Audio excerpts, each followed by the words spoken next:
Fala galera intensiva, o meu nome é Ivens, sejam bem-vindos a mais um Sunday Paper. Hoje nosso Sunday Paper de número 41. Na semana passada a gente falou sobre o Bundle ABCDEF, que nada mais é que uma forma da gente tratar o nosso paciente de uma maneira mais holística, global, levando em conta os sintomas e não a doença e as disfunções orgânicas associadas a essa doença. E no artigo de hoje a gente vai falar sobre o PADS Guideline, que é o guideline da Society of Critical Care Medicine, que leva em conta a mesma coisa, tratar os sintomas do nosso paciente ao invés das disfunções orgânicas. Esse guideline ele é uma atualização do guideline de 2013, que era o PAD Guideline, que falava sobre dor, agitação, sedação e delírio. E nessa versão de 2018 eles adicionaram a imobilidade e o sono também como aspectos importantes a serem avaliados e tratados no nosso doente crítico. Então a gente vai ver nos próximos Sunday Papers, a gente vai abordar cada uma das partes do guideline. Então a gente vai falar hoje sobre dor, no próximo sobre agitação e sedação, depois delírio, imobilidade e para a gente terminar a gente vai falar do sono. Tá? Então foi publicado na Critical Care Medicine em 2018, tem um fator de impacto de 6,971 e o primeiro aspecto que a gente vai levar em conta aqui é a dor. Então, a dor é definida como uma experiência sensorial e emocional desagradável associada a um dano real ou potencial ao tecido ou descrita em termos de tal dano. O manejo da dor ele é difícil porque a dor tem padrões muito individuais, pode surgir de diferentes fontes, tem uma percepção subjetiva e altamente variável. Então é difícil você estipular como tratar a dor numa população. Esse tratamento tem que ser individualizado. E aí a gente precisa de uma abordagem consistente para avaliação e tratamento por causa das características únicas do nosso paciente crítico. Né? Ele é um paciente que tem a comunicação prejudicada, alteração do estado mental, está sob ventilação mecânica, passa por procedimentos e dispositivos invasivos, tem interrupção do sono, o status de mobilidade desse paciente está alterado, então ele exige um cuidado muito específico. E aí, como melhorar isso então? A implementação de protocolos de controle da dor padronizados e orientados para avaliação melhora os resultados da UTI e a prática clínica. Então vamos ver aqui quais são as recomendações do painel de especialistas da SCCM. Então, esse guideline foi construído utilizando as recomendações do GRADE e usando a estratégia PICO para formular as perguntas. Foi feito por um grupo multidisciplinar, e aí esse grupo era formado por 32 experts internacionais de diferentes especialidades, então a gente tinha médicos, enfermeiros, fisioterapeutas, farmacêuticos, terapeutas ocupacionais, entre outros, 4 experts em metodologia e mais 4 sobreviventes da UTI. Então a gente tem a participação de pacientes na formulação desse guideline.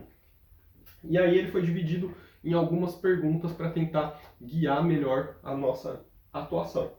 Então, primeiro, com relação aos fatores de risco. Que fatores influenciam a dor em adultos críticos durante o repouso e durante os procedimentos? Então, em repouso, a dor é influenciada por fatores psicológicos e demográficos. Então, fatores psicológicos como ansiedade e depressão, e demográficos como paciente mais jovem, uma ou mais comorbidades e histórico de cirurgia. Então, isso aqui são fatores de risco para o nosso paciente sentir dor.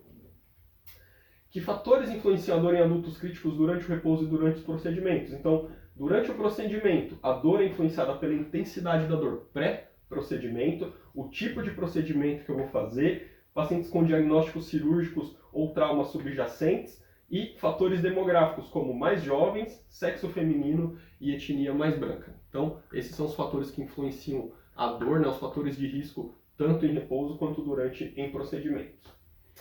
Avaliação.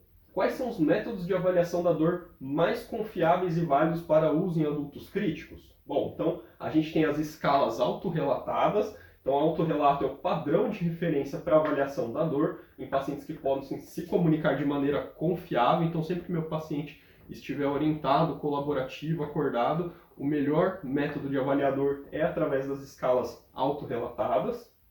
E aí, a escala de classificação numérica de 0 a 10, administrada tanto de forma verbal quanto visual, foi a escala de dor mais válida e viável, mais até do que aquela velha nossa escala visual analógica, tá? Então a escala de classificação numérica seria o melhor instrumento para a gente utilizar para avaliar a dor nos pacientes que estão capazes de relatar, de se comunicar essa dor para a gente.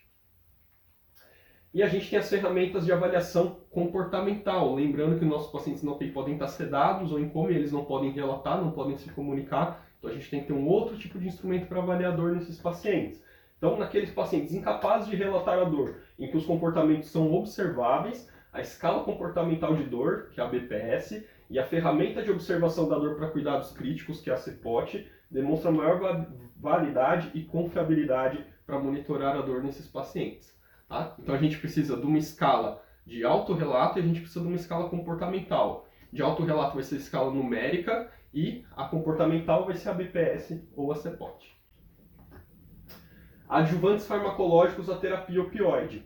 Então aqui ele dá um resumo geral com relação a esse tipo de terapia. Então o painel, no geral, apoia a utilização de farmacoterapia multimodal como componente de uma primeira abordagem de analgesia para evitar ou minimizar os usos de opioides e sedativos. E é provável que uma estratégia de analgesia multimodal melhore o controle da dor, reduza o consumo de opioides e melhore os resultados centrados no paciente. Intervenções farmacológicas para reduzir a dor de procedimentos. Então, usar opioide versus não usar opioide deve ser usado para adultos críticos submetidos a algum procedimento? Então, sugerimos o uso de opioide na menor dose efetiva no tratamento da dor em adultos críticos, recomendação condicional com nível moderado de evidência. Usar anti-inflamatório não esteroide versus usar um opioide deve ser usado em adultos críticos submetidos a um procedimento? Então, sugerimos o uso de anti-inflamatórios não esteroides como alternativa aos opioides no tratamento da dor durante procedimentos discretos e pouco frequentes. Recomendação condicional com baixa qualidade de evidência. Agora as intervenções não farmacológicas para reduzir a dor. Usar hipnose ou a cyberterapia, que aqui é a realidade virtual, versus não utilizar nenhuma dessas terapias deve ser usados no tratamento da dor em adultos críticos. Então, sugerimos não oferecer cyberterapia ou hipnose para o tratamento da dor em adultos críticos, uma recomendação condicional com qualidade de evidência muito baixa, então precisamos de muito mais estudos nessa área. Massagem versus não oferecer massagem deve ser utilizada no controle da dor em adultos críticos. Sugerimos oferecer massagem para o tratamento da dor em adultos críticos com recomendação condicional e baixa qualidade de evidência. Crioterapia versus não utilizar crioterapia. Então deve ser usada para adultos críticos submetidos a algum procedimento. Então sugerimos oferecer crioterapia para o tratamento da dor em adultos críticos com uma recomendação condicional e baixa qualidade da evidência. E técnicas de relaxamento versus não utilizar nenhuma técnica de relaxamento devem ser usadas para adultos críticos submetidos a algum procedimento. Essas técnicas de relaxamento geralmente estão relacionadas a controle da respiração, tá? Então, sugerimos oferecer técnicas de relaxamento para o tratamento da dor em adultos críticos com recomendação condicional e qualidade de evidência muito baixa. Então, nessas intervenções não farmacológicas, apesar de a gente ter algumas recomendações, elas são baseadas sempre, né, em evidência, em qualidade de evidência baixa ou muito baixa. Então a gente precisa de mais estudos nessa área. Às vezes a gente acha que a gente tem muitos estudos na área da dor no paciente crítico, isso não é verdade. A gente precisa melhorar muito a qualidade da evidência para a dor, tanto os tratamentos farmacológicos quanto não farmacológicos. Avaliação e gerenciamento da dor com base num protocolo. Então, o protocolo de avaliação e tratamento da dor, né, baseado em analgesia e analgosedação, deve ser utilizado em adultos críticos quando comparado aos cuidados habituais. Então, sugerimos sim o uso de uma abordagem gradual, baseada em protocolos, orientada pela avaliação para o tratamento da dor e sedação em adultos críticos, recomendação condicional com qualidade moderada de evidência.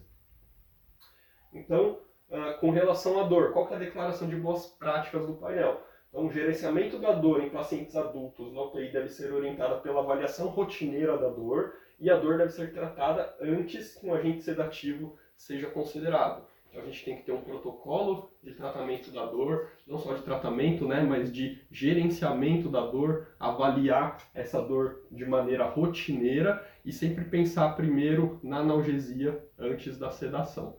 Tá certo, galera? Então, essa foi a primeira parte do nosso PADS Guideline referente à dor.